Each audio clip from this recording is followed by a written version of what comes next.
সকালের নাস্তাটা যারা 5 মিনিটে তৈরি করতে চান, আজকের রেসিপিটা তাদের জন্য। খুব সহজে করে নিতে পারেন এমন দারুণ মজার রেসিপিটি।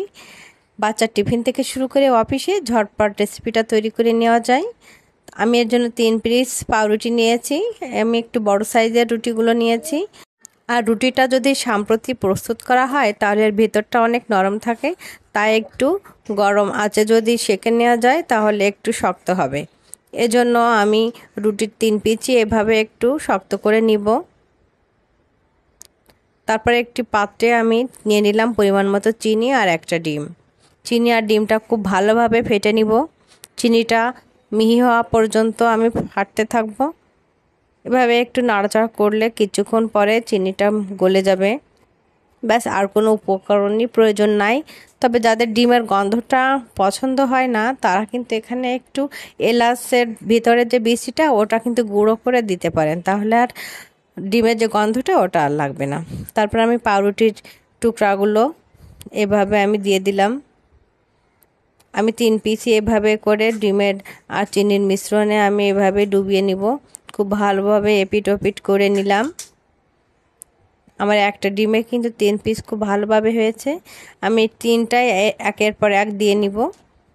এবার আমি একটি প্যানে ঘি দিয়ে নিলাম। চাইলে আপনারা এখানে সাদা তেল ব্যবহার করতে পারেন। আমি এখানে ঘি দিয়েছি। আর আমি কিন্তু কাজটা খুবই লো আঁচে করে নিব, কারণ যদি হাইট থাকে তাহলে পাউরুটিগুলো পুড়ে যাবে। এজন্য অল্প আঁচে ভাজতে হবে। এবার আমি পাউরুটিগুলো দিয়ে দিব, কারণ ঘিটা গলে গেছে। আমি খুব আলতো হাতে কাজটা করেছি। এই রেসিপিটা বাচ্চা থেকে শুরু করে বড় সবাই খুবই পছন্দ করে। বাসায় অবশ্যই বানিয়ে দিবেন। ছোট থেকে বড় সবাই খুবই পছন্দ করবে। সকাল কিংবা বিকালের জলখাবার হিসাবে এটা দারুণ জমে যাবে।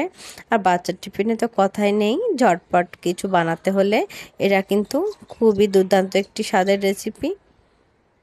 পাউরুটিটা অল্প আছে ভাজার কারণে দেখেন কতটা ইয়াম্মি হয়েছে, পুড়ে যায়নি, আবার খুব ভালোভাবে কুকড হয়েছে। আমি এভাবে 4-5টা ঘুরিয়ে দিব। রেসিপিটা ভালো লাগলে অবশ্যই লাইক কমেন্ট শেয়ার করবেন। যারা ইউটিউব থেকে দেখছেন তারা অবশ্যই চ্যানেলটি সাবস্ক্রাইব করবেন। যারা ফেসবুক থেকে দেখছেন তারা অবশ্যই পেজটি ফলো দিবেন। নিত্য নতুন আমার রেসিপি পেতে ইমাজ কুকিং ওয়ার্ল্ডের সাথেই থাকবেন।